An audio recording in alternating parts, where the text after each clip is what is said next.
faahfaahinno dheeraada ayaa waxaa laga helayaa dhaqdhaqaaqyo aad u xoogan oo ka soconaya deegaano ka tirsan gobolka Sanaag gaar ahaan deegaanada kale ah Waqdariye Shidan iyo sidoo kale Yube oo maalmihii ugu dambeeyay diyaargarow aad u xoogan ka wadeen ciidanka difaaca deegaanka kuwaas oo isku diyaarinayay weerar ballaaran oo ay ku qaadaan magaalada Ceerigaabo ee xarunta gobolka Sanaag si ay gacanta ugu soo dhigaan magaaladaasi oo muddo dheer uu ka arriminayay maamulka Somaliland isla markaana laga barakiciyay dad badan oo shacab ah oo ka soo jeeda gobolka Sanaag gaar ahaan kuwa markaasi hayb ahaan beesha Warsangali markaasi iyagu ka soo jeeda oo dhammaan guryihii sidoo kale hantida ay ku lahaayeen magaalada Ceerigaabo laga soo barakiciyay kadibna la bilqaystay waxaan kula wadaagi doonaa guud ahaan wararkii ugu dambeeyay dhaqdhaqaaqyada halkaas ka soconaya soo dhaw muuqaalka like sar aragtidaada qaybta faallada ee commentiga ku dhibo sida aad u aragto hagaaga sidaad la socotaan muddooyinkii ugu dambeeyaba waxaa dhaqdhaqaaqyo diyaargarow ciidan oo aad u xoogan uu ka socday deegaano ka tirsan gobolka Sanaag gaar ahaan deegaanada Shidan Waqdariye iyo sidoo kale Yube oo isku diyaarinayeen ciidanka difaaca deegaanka isla markaana hub uruursi iyo ciidamo aad u fara badan oo halkaasi lagu ururiyay kadib waxaa soo baxaya in saaka ciidamadaasi dhaqdhaqaaq aad u xoogan ay ka wadaan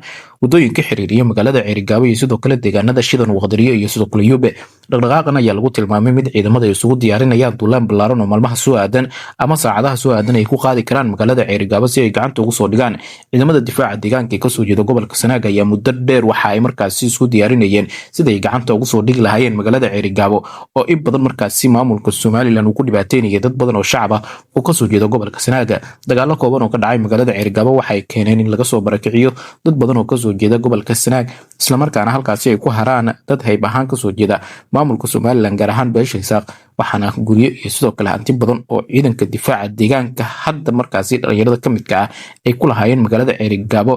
looga bilqaystay si xoog ah iyagoona markaasi laga soo barkiciyay eheladooda ciidanka lagu diyaariyay deegaanada Waqdariye iyo sidoo kale Shidan iyo Yube ayaa hadda waxaa markaasi la soo warinayaa in si dhammaystiran ay diyaar ugu yihiin duulaan ballaaran oo si wada jir ah iyaga iyo ciidamada maamulka waqooyi bari Soomaaliya ay ugu qaadaan magaalada Ceerigaabo si ay gacanta ugu soo dhigaan dhaqdhaqaaqan ay dad badan ku tilmaameen mid markaasi cirka ku sii shareeraysa xiisadii iyo sidoo kale xasradii ka taagneed gobolka Sanaag waxaan kula wadaagi doonaa guud ahaan dhaqdhaqaaqyadaasi wixii ka soo kordha iyo sidoo kale saacadaha soo aadan oo la filan karo in ciidamadan iyo kuwa maamulka Somaliland uu soo fadhiya uu dagaal dhaxmaro hagaaga isla gobolka Sanaag hadii aanu markana dhinacaas iyo deegaanka Carmale aadnana deegaanka Carmale waxaa ka socday maalmihii ugu dambeeyay wadahadallo dhexdhexaadin ay wadeen mas'uuliyiin ka tirsan maamulka waqooyi bari Soomaaliya iyo sidoo kale waxgarad iyo simo kuwaas oo doonayay inay xal nabadeed ka gaaraan dagaal dhowaan ka dhacay deegaanka lagu magacaabo ama toga lagu magacaabo Laashimo hoos yimaada deegaanka Carmale dagaalka labada beelood ee walaalaha halkaas ku dhaxmaray ayaa sababay dhimasho dhaawac ugu badnaa waxaana laga diiwaan galiyay tiro dhimasho oo kor u dhaafaysa ilaa 35 qof halka dhaawacana uu markaasi gaaray wax ka badan 25 qof dhexdhexaadinta ayaa u muuqatay labadii maalmood ee la soo dhaafay mid ismari waa aad u xoogan uu ka taagan yahay laakiin